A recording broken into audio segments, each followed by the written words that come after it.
जय हिंद दोस्तों। आज हम आपको यहाँ पे कक्षा 10 का एक महत्वपूर्ण सवाल लेके आए हैं जो कि एग्जाम में पूछे जाते हैं। इसको कैसे करते हैं जरा ध्यान से समझिएगा। और बच्चे ऐसे सवालों में कुछ ना कुछ मिस्टेक जरूर कर देते हैं, तो उस गलती को सुधारने के लिए हमने यहाँ पे इस क्वेश्चन को लेके आए हैं। और इस क्वेश्चन को आप अच्छी तरह प्रैक्टिस में करिएगा, और जितना प्रैक्टिस कर लेंगे, जितना आप अपने आप ही इसका रिविजन कर लेंगे, उतना अच्छी तरह आप समझ सकते हैं इस सवाल के लिए। ठीक है दोस्तों, तो एक नाव में हमारे पास दे रखा है 7 घंटे में धारा के विपरीत 32 किमी तथा धारा की दिशा में 36 किमी चलती है। यानी कि धारा के विपरीत दिशा में चलती है और धारा के दिशा में चलती है 36 किमी चलती है। यह नाव धारा के प्रतिकूल का मतलब धारा के विपरीत दिशा में 40 किमी तथा धारा की दिशा में 60 किमी समान समय में चलती है। शांत जल में नाव की चाल तथा धारा की चाल ज्ञात कीजिए। आपको ये जो चीज है कभी कभी आपको कंफ्यूजन पैदा कर सकती है। जैसे इस वाले सवाल में नाव की चाल पहले दे रखी है और धारा की चाल बाद में दी है।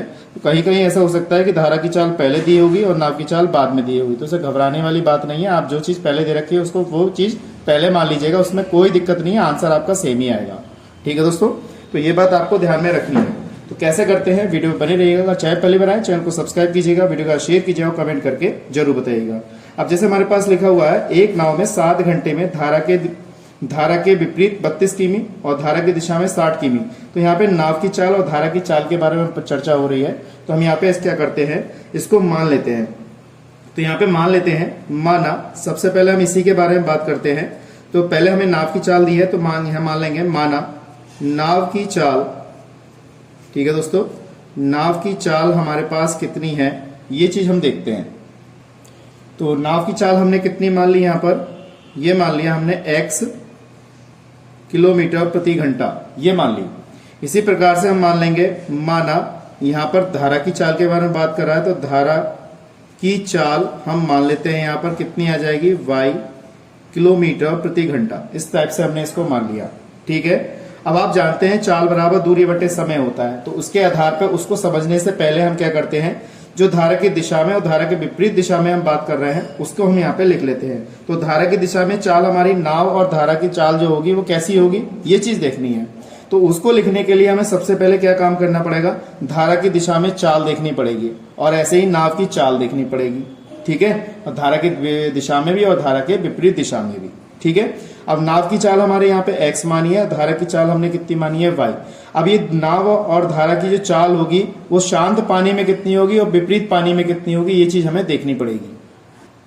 तो देखिए दोस्तों, यहाँ पे लिखेंगे माना धारा की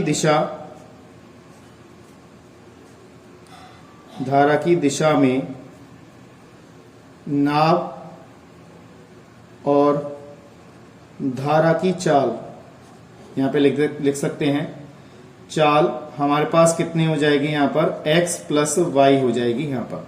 ठीक है दोस्तों, और किलोमीटर प्रति घंटा हमने इस तरीके से मान लिया। यहाँ पे लिखा है माना धारा की दिशा में नाव और धारा की चाल कितनी होगी, ये होगी। ऐसे ही मान लेते हैं माना धारा की विपरीत दिशा में, क्योंकि प्रतिकूल किया है यहाँ पे, तो यहाँ पे लिख देंगे विपरीत दिशा में। तो ये भी आप ध्यान रखिएगा। तो विपरीत दिशा में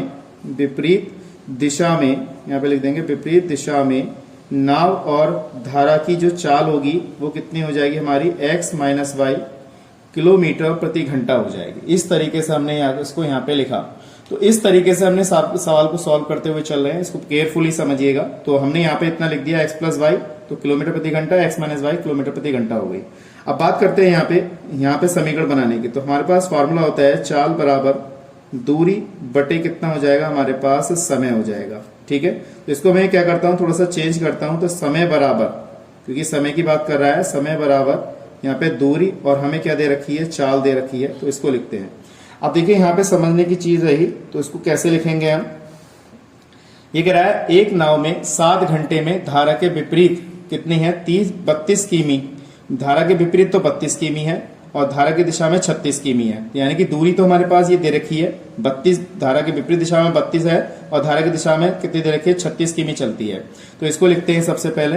तो यहाँ पे हमने क्या करना है, इसके हिसाब से अगर देखें तो इसको हम t1 मान सकते हैं, जो समय लगेगा। तो यहाँ पे हमने समय जो माना है, इसको मैंने इस वाले समय को t1 मान लिया जो हमारे पास है। तो धारा की दिशा में सबसे पहले हमने माना है, धारा की दिशा में जो चाल चल रही है वो कितनी हमारे पास x प्लस वाई है। तो धारा की दिशा में कितना है, 36 किमी चल रही है। तो यहाँ पे हो जाएगा हमारे पास 36 बटे x प्लस वाई, और धारा के विपरीत दिशा में कितना हो जाएगा, धारा के विपरीत दिशा में चल रही है 32 किमी, और यहाँ पे कितना हो जाएगा विपरीत में x माइनस वाई हो जाएगा। तो ये हो जाएगा कितना 32 अपॉन x माइनस वाई। अब इसको दोनों को समय कितना लग रहा है, 7 घंटे लग रहा है। तो यहाँ पे लिख देंगे 7 घंटे। तो यहाँ पे लिखेंगे हम, तो यहाँ पे लिखेंगे T1 प्लस T2 बराबर 7 आवर लग रहा है। तो T1 का मान कितना है 36 बटे x प्लस वाई, और यहाँ पे हो जाएगा 32 अपॉन x माइनस वाई बराबर कितना है 7 घंटे। ये हमारी समीकरण नंबर 1 हो गई। ठीक है दोस्तों, मैं समझता हूँ यहाँ तक आपको अच्छी तरह समझ में आया होगा। इस प्रकार से हमारे पास दूसरी जो केस बनेगा, दूसरी कंडीशन बनेगी, उसको समझ लीजिए। उसके बाद वो कह रहा है यह नाव धारा के प्रतिकूल, धारा के प्रतिकूल का मतलब है विपरीत 40 किमी चलती है और धारा की दिशा में 60 किमी चलती है। यानी कि दिशा में तो 60 किमी चल रही है, धारा के विपरीत जो है 40 किमी चल रही है, और समान समय में चलती है। यानी कि T1 बराबर T2, दूसरी कंडीशन बननी है T1 बराबर T2। तो यानी कि इसकी जो कंडीशन आ जाएगी 40 बटे धारा के विपरीत है तो x माइनस वाई, और धारा की दिशा में 60 बटे कितना हो जाएगा x प्लस वाई, और समान समय में चल रही है, यानी कि ये बराबर ये चल रहा है। तो ये हमारे पास क्या है, समीकरण नंबर 2 है।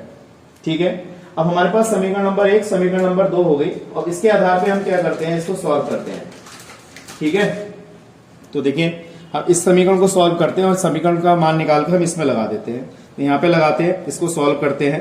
तो हमने क्या किया, क्रॉस मल्टीप्लाई कर लेते हैं, इसको इधर से, इधर को इसको उधर से। तो यहाँ पे हो जाएगा हमारे पास 40 x प्लस कितना हो जाएगा y बराबर यहाँ पे 60 हो जाएगा, तो x माइनस के y। इस तरीके से हमने लिख लिया।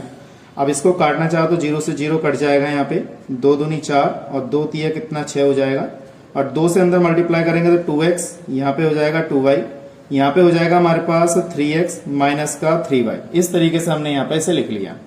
अब देखिए x वाले पद एक तरफ लिख लीजिए, तो माइनस का 3x हो जाएगा, इस 2y को उधर ले जाइए, तो माइनस का 3y तो ये है, तो माइनस का 2y हो गया। इसके बाद इसमें से इसको घटा देते हैं, तो माइनस का x बचेगा, और ये माइनस का 5y बचेगा। माइनस से माइनस कैंसिल हो गया, तो x बराबर हमारे पास क्या बच गया, 5y आ गया। x बराबर क्या आ गया, 5y। तो इसको हम क्या करेंगे, अब हम सॉल्व करेंगे। अब ये जो हमारे पास x का मान आया, इसको यहीं पे सॉल्व कर लेते हैं। ये जो हमारे पास x की वैल्यू आई है, इस x की वैल्यू को समीकरण नंबर 1 में लगा देते हैं। अब चाहे तो आप इसमें एलसीएम लेके कर लो, वरना डायरेक्ट ही हल कर सकते हैं। अब कैसे करते हैं देखिएगा, हमारे पास दे रखी है 36 बटे x प्लस वाई प्लस का 32 अपॉन x माइनस वाई बराबर 7 दे रखा है, और x का मान जो हमारे पास आया है 5y, यहाँ पे x की जगह लगा दीजिए और इसकी जगह पे लगा दो, तो ये कितना हो जाएगा 36 बटे x की जगह हमने लगा दिया 5y प्लस का कितना आ जाएगा y, इस तरीके से प्लस का यहाँ पे 32 अपॉन में यहाँ पे x की जगह हमने लगा दिया 5y माइनस का y बराबर कितना हो जाएगा 7 हो जाएगा। उसके बाद हमने जो लगाया यहाँ पर, देखिए इसको प्लस कर लेते हैं, तो ये 5 और 1 कितना हो जाएगा 6y हो जाएगा। ये हमारे पास 32 अपॉन में ये 4y हो जाएगा, और बराबर कितना हो जाएगा 7। तो 6 से काट दो, 6 6 36, 4 8 32, ये आ गया हमारे पास। y कितना बचेगा, यहाँ पे हमारे पास 6 अपॉन y बचा, यहाँ पे 8 अपॉन y बचा, और बराबर कितना बच गया 7। अब इसमें आप एलसीएम ले लीजिए, तो एलसीएम कितना आ जाएगा, y आ जाएगा, यहाँ पे 6 बचेगा, यहाँ पे 8 बचेगा, बराबर 7 बचेगा। तो ये कितना हो जाएगा हमारे पास 14 बटे y बराबर कितना हो गया 7। अब इसको हम काट दीजिए, 7 दूनी 14। समझ में आ गया दोस्तों, इस तरीके से। तो y बराबर कितना आ गया, 2 आ गया हमारे पास। अब y का मान हमारे पास 2 आ गया, तो x का मान निकाल लेते हैं हम यहाँ से। तो x का मान समीकरण, इस वाली समीकरण में लगा दो, ये समीकरण 3 मान लीजिए, इसमें लगा दीजिए।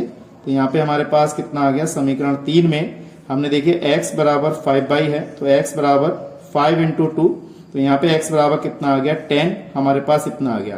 तो देखिए हमारे पास जो हमने x की नाव की चाल जो मानी थी, हमने x मानी थी, तो नाव की चाल कितनी आ गई हमारी 10 किलोमीटर प्रति घंटा आ गई, यहाँ पे 10 किलोमीटर प्रति घंटा। और जो हमने y माना था, y क्या माना था, धारा की चाल मानी थी, तो धारा की चाल हमारे पास कितनी आ गई 2 किलोमीटर प्रति घंटा। इस तरीके से हमने क्या किया, इसका सॉल्यूशन प्राप्त किया, और मैं समझता हूँ ये चीज आपको अच्छी तरह समझ में आ गई होगी। पूरा क्वेश्चन मैंने आपको बहुत आसान तरीके से कराया है, इसको केयरफुली करिएगा, जितना आप कर सकते हैं, प्रैक्टिस कर सकते हैं, उतना अच्छे नंबर वहां से प्राप्त कर सकते हैं। ठीक है दोस्तों, तो आज के इतना ही, नेक्स्ट वीडियो मिलते हैं ऐसे इंटरेस्टिंग क्वेश्चनों के साथ। जय हिंद, जय भारत।